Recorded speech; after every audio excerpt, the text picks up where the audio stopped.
The Chinese President Xi Jinping to make a state visit to Russia next week in a show of support for Vladimir Putin. Enhancing the strategic cooperation will be on the agenda.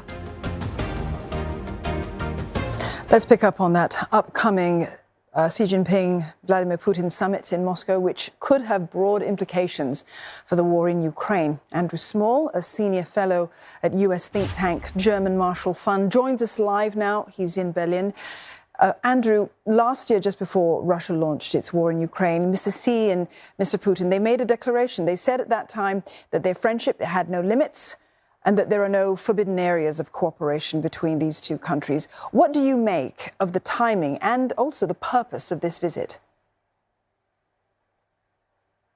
So in terms of the timing, Xi Jinping has made it his highest priority to maintain relations with Russia at every single juncture since he became General Secretary of the party. It was his first overseas visit. It's the leader that he's met most regularly since, and he's made a number of visits to Moscow. So in a sense, he's also just showing that after the two sessions the previous week, this is business as usual with Russia. They will continue to extend and deepen relations between the two sides, militarily, economically, and in a host of other areas, notwithstanding the fact that the war continues to drag out. There is, of course, off the back of China's involvement in the Saudi-Iran deal, a slightly different aura to the visit. China understands that it's important that it not be seen purely as backing the Russian position, and so at least wants to create the impression that it's trying to push for peace between Russia and Ukraine. And I'm sure we will expect to see some of the language and positioning around that during the visit. But the focus for Xi Jinping, I think, remains largely unchanged, as we've seen from his remarks during the two sessions. He sees himself in a struggle environment. He sees the West trying to contain China, and Russia is the most important partner for that. Andrew, you may remember that just last month, President Putin hailed the so-called new frontiers in ties with Beijing. He'd signaled back then that Xi Jinping was going to visit his country, that he was going to extend an invitation. How is the West and the United States in particular going to view this greater alignment in an era where these two countries are increasingly seen as sharing this common vision of global order, their version of global order? So there's both a very specific concern relating to the war in Ukraine and a broader set of concerns about the deepening alignment between the two sides. The specific concern and focal point right now is whether China is going to be willing to provide lethal aid to Russia. They provided economic support. They provided dual-use goods in increasing numbers. The thing that they haven't yet done is provide on scale things like artillery. Russia is running out. It needs resupply. It's looking for external sourcing. And it looks as if there have been serious discussions, at least, between the Chinese and the Russians about whether that's something that Beijing may be willing to do. So there's a lot of pressure coming from European leaders, from the United States, to say that this would be crossing a different threshold and would really head us into an environment of even deeper confrontation.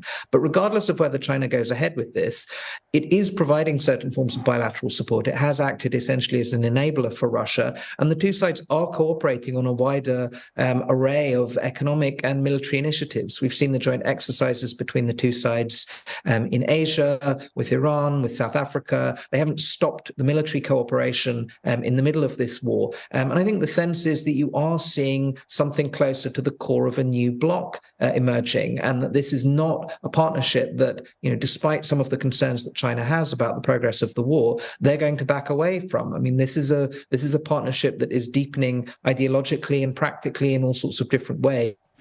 And that's what I think, despite some of the peace positioning that we will see on this visit, is what this trip is ultimately going to be about. Right. So China, an enabler for Russia, as you put it, Andrew, but some see a growing power asymmetry between these two countries. Russia's economy has arguably been stagnating. President Xi, he's continued his rise, bolstering his own national power. How useful a partner to China is Russia in countering Western influence now, though? And what are the weaknesses specifically in their relationship? So there is certainly an asymmetry when it comes to economic power, and China's having to do more to ease the Russian financial situation, for instance. We've seen a turn towards the renminbi in the Russian economy, and there are various other things that Russia's had to turn to China for, given the situation it finds itself in with Western sanctions. But I think the sense on the Chinese side is that even an economically weakened Russia, and a Russia that's cut out in different ways from the international financial system, is still an extremely capable partner diplomatically, militarily, in its intelligence networks, and in terms of the complementary economic relationship between the two sides when it comes to the energy ties, and it's an energy relationship between the two sides that has also deepened markedly over recent years, and I think will deepen further. This has been the huge increase in trade, of course, that we've already seen between them. So I don't think, despite the damage that this war has done to Russia's position in all sorts of ways, I don't think China goes into this treating Russia just as a junior partner that it can sort of push around in some sense or other. There are different things that China can ask for now of Russia. That's certainly the case. But I think, from Xi Jinping personally, he has a lot of respect for Putin and for Russia, and will, I think, try at least to portray this still in the meetings themselves as a relationship of equals.